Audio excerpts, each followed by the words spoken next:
सभे मगहिया भाई बहन के भुलेटन काका के राम राम आथिन मगहिया खबर में सुनथिन देश दुनिया के खबर। जे सभे दल के सहमति होबे त जातीय जनगणना पर बैठक 27 तारीख के बुलावल जा सका है। ई बात कहलन बिहार के मुख्यमंत्री नीतीश कुमार।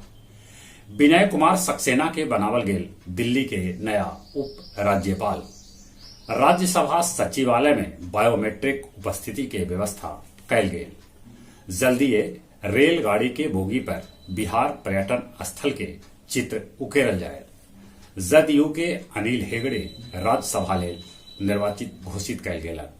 बढ़िया में आखिरकार रेल आंदोलन खत्म हो गए। अब रेल के परिचालन सामान्य हो गए। घरेलू बाजार में लोहा के दाम 15% तक घट गए। बिहार झारखंड में पूजा सिंघल के सहयोगी के ठिकाना पर पड़ रहा है ईडी के छापा।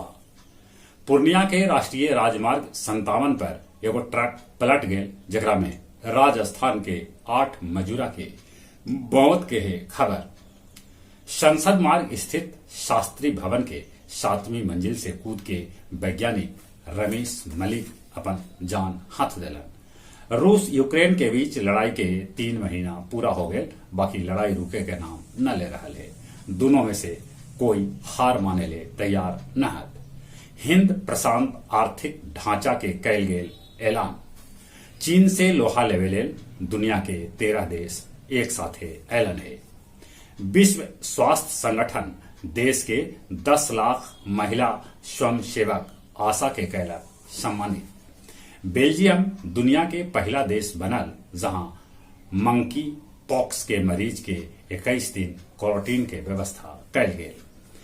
ताइवान पर हमला के लेके अमेरिका चीन के चेतौलक है।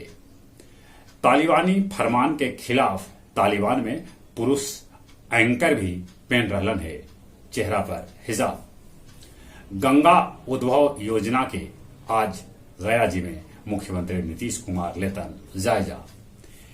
के टाइगर सहित 3 गो बदमाश के बनारस से कैल गेल गिरफ्तार। सभे बांके बाजार के लेम्बोइया के रहे वाला है।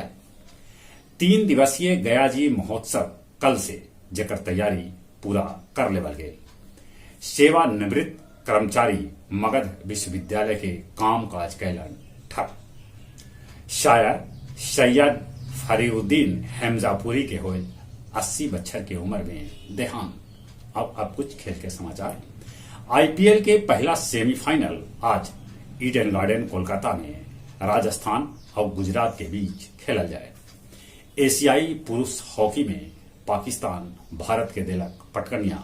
उन्हें मलेशिया ओमान के 7-0 से, तब कोरिया बांग्लादेश के 6-1 से हरौलक। इंग्लिश प्रीमियर लीग में मैनचेस्टर सिटी एस्टन के हरा के 6ठा बार जीतल खिताब। 100 मीटर बाधा दौड़ में ज्योति याराजी ब्रिटेन में तोड़लन अपने रिकॉर्ड। जहां तक मौसम के सवाल है, मौसम विभाग सूचना देता है कि अगला 24 घंटा में बिहार में आंधी पानी आ सकता है। एक से बचते कोरोना से बचे ले मुंह होना पर मास्क लगाते। चले अपने सभी के एक बेर फिर से भुलेटन काका के राम राम।